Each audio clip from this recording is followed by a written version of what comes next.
The third question.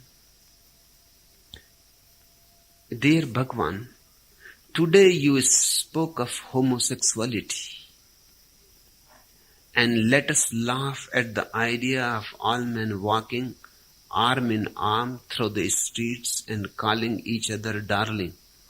Laughter is good, of course, but sometimes it has an edge of mockery. As a gay person, I felt put down at that moment. Please, will you talk about how gay people, or blacks, or Jews, or any other minority may receive and accept such laughter? Pradipam, you are not the only gay person here. We have many gay guys and many lesbian ladies too. This is a miniature world. I have all kinds of people here. My garden contains all kinds of flowerings, all kinds of plants.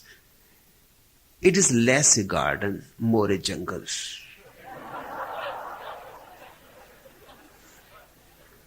And I accept all, wild plants and all. Everybody is welcome. Why only you became disturbed? There are very famous gay guys here. In fact, I had never known, Pradipam, that you are also one of them. Why you became disturbed? Why nobody else has taken any offense? They have learned to accept, because that is my whole teaching. Accept whosoever you are. No condemnation, no judgment, no evaluation. If you are a homosexual, so what? Enjoy it. God has made you that way. That is His way of expressing Himself through you. And there have been great homosexuals. From Socrates downwards. If you look at the long history of homosexuals, you will be surprised. They have better company than the heterosexuals. In fact, great talented poets, painters, musicians, artists, all had a tendency towards homosexuality. There is something in it. And that something has to be understood. Why? Artists, painters, and poets. Because these are the inventive people. They are never satisfied with things as they find them. They try to do new things. Now, heterosexuality is a natural phenomenon. It is simply a given fact. The inventive people start trying new ways to relate. They are imaginative.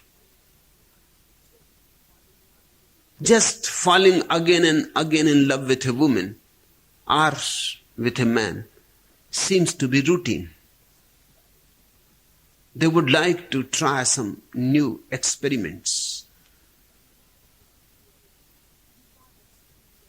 These are the people who have invented homosexuality. They are inventors. And some has gone even a little more ahead. They have become bisexuals. Now the bisexual thinks homosexual is a little behind. The bisexual is more fluid. can adjust with a woman, can adjust with a man. He has far more opportunities of love making. He will never be starved. He can always find a lover, a beloved. You must be feeling somehow guilty deep down. That's why you became offended. Otherwise, you would have laughed and enjoyed the joke. And in fact, I am not responsible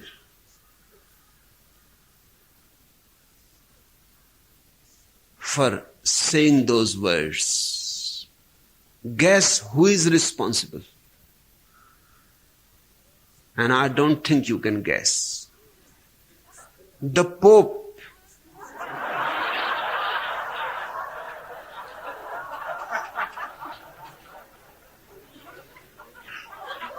The Pope went on a journey to the Holy Land. On the last day, he went to the mountain of Calvary and said his prayers. He walked down the hill looking very holy and solemn, with his incense bowl swinging from his hand. A homosexual who had been watching him from a distance came up to the Pope, pulled very gently at his sleeve and said, "Hello, darling. Your handbag is on fire."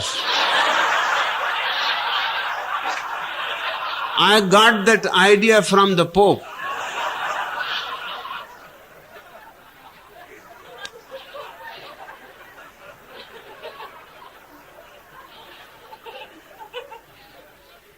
But Pradipam, please don't be offended. I am not against anybody.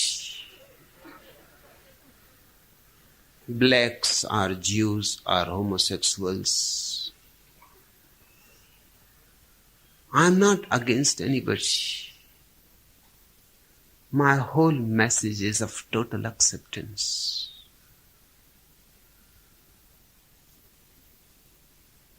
But these jokes I don't invent. My sannyasins go on sending them to me. So if you have some jokes against heterosexuals, please send them to me.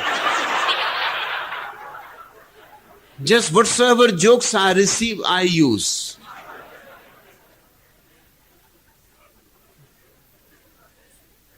Sometimes few women have written letters to me that your jokes are always against women. What can I do? You send me jokes against men.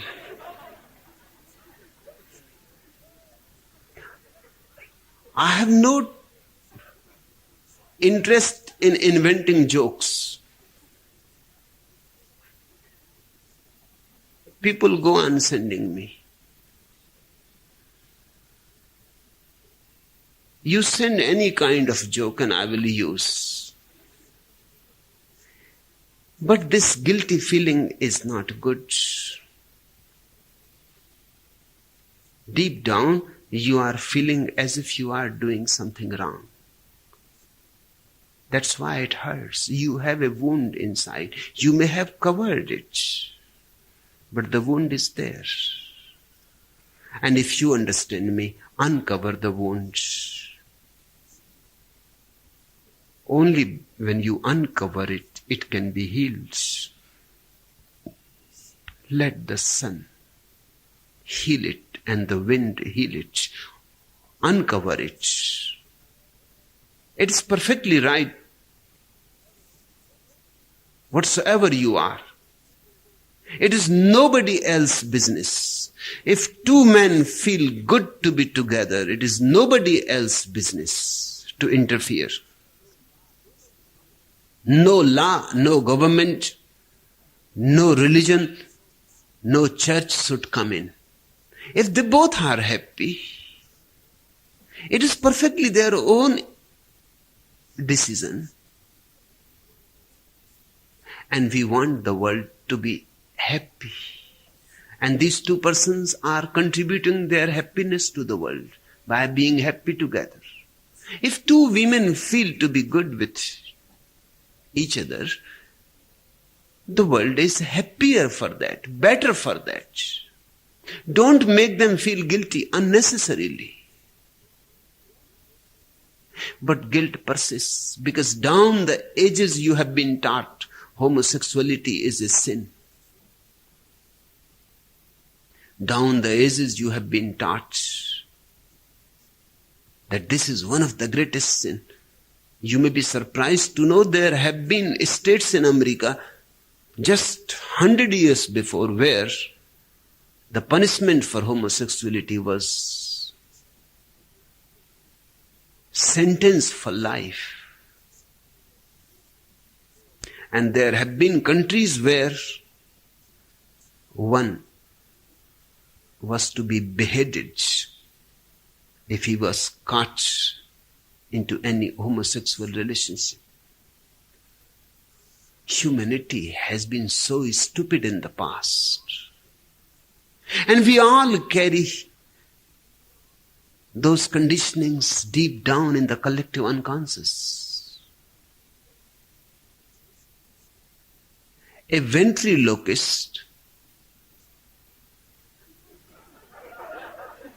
maybe it was Service, was driving in the country when he was attracted to a large farm.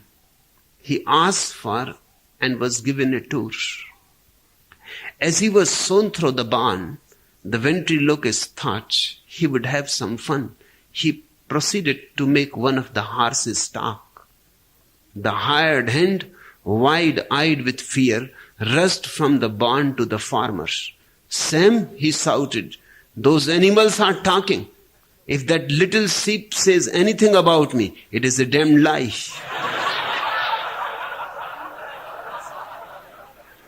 That's how guilt comes up. You cannot hide it. It has its way of manifesting. You condemn your homosexuality. That's how your question has arisen. Otherwise, you would have laughed. You would have enjoyed it. And unless a man is capable of laughing at himself, he does not know what laughter is and the beauty of laughter. To laugh at others is very simple. It is violent. It is cruel. To laugh at oneself has something spiritual about it.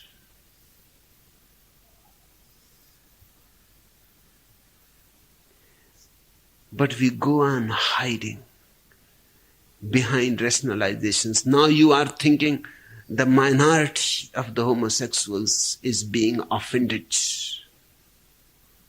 One thing you should know, I am neither a heterosexual, nor a homosexual, nor a bisexual. So I cannot be against this and for that. I no more belong to the world of sex.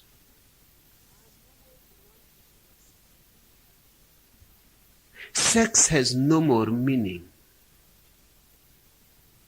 That's why I can accept you all. Your so-called saints will not be capable of accepting you all because they belong to the world of sex. They are themselves sexual beings still, repressed, obsessed, maybe against.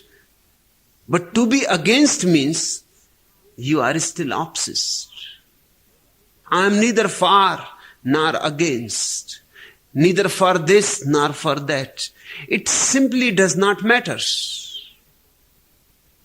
It is simply games that people enjoy playing.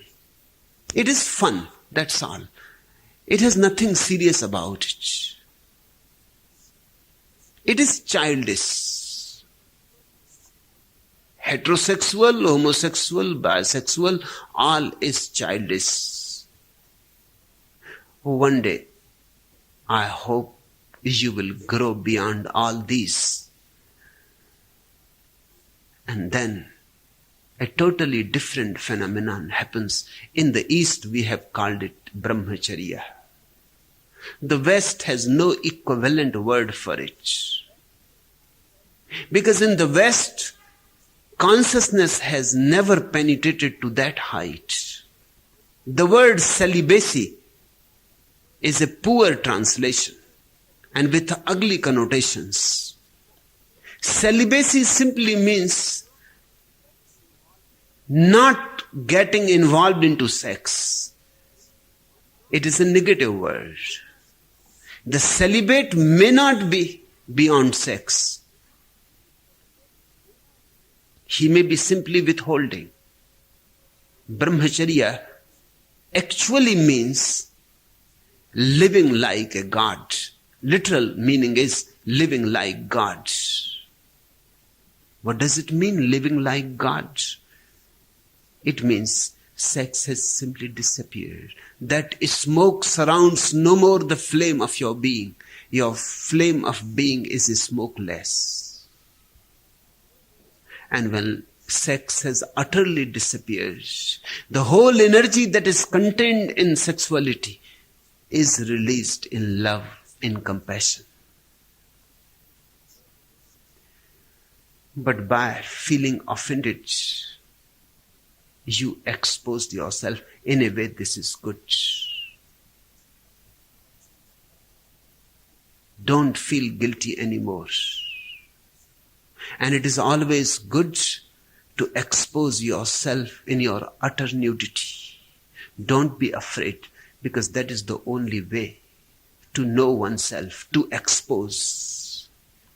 According to legend, Sigmund Freud and Carl Jung once traveled together on a train.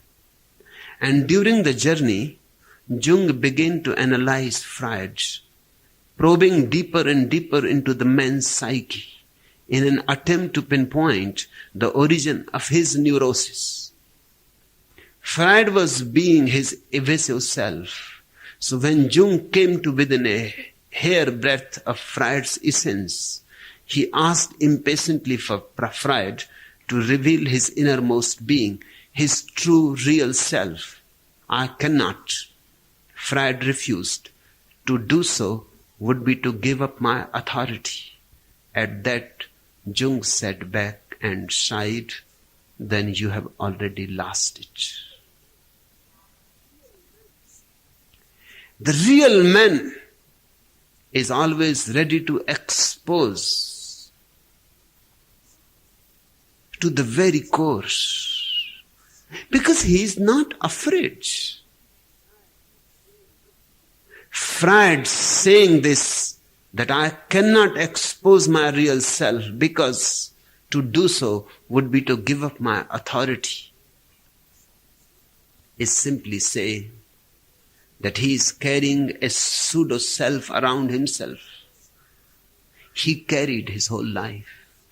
Although he was the originator of psychoanalysis, he was never psychoanalyzed.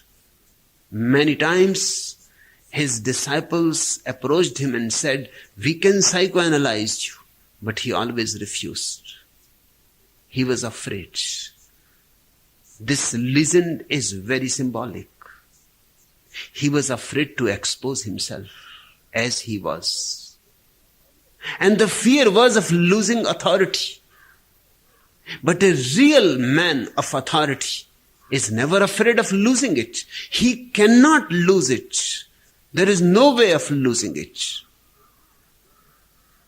And this is the difference between a man of authority and an authoritative man. The authoritative man has no real authority. He is a pretender. The man of authority can expose himself absolutely, because his authority is not something imposed from the outside. It is his very core, his experience, his authenticity. Jung did well when he sat back and said, then you have already lost it. It is said from that day, the rift started between Jung and Freud. Then it could not be bridged again.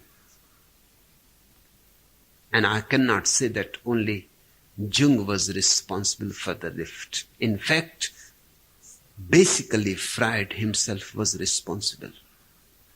Freud was suffering from many kinds of things which can be called neurotic.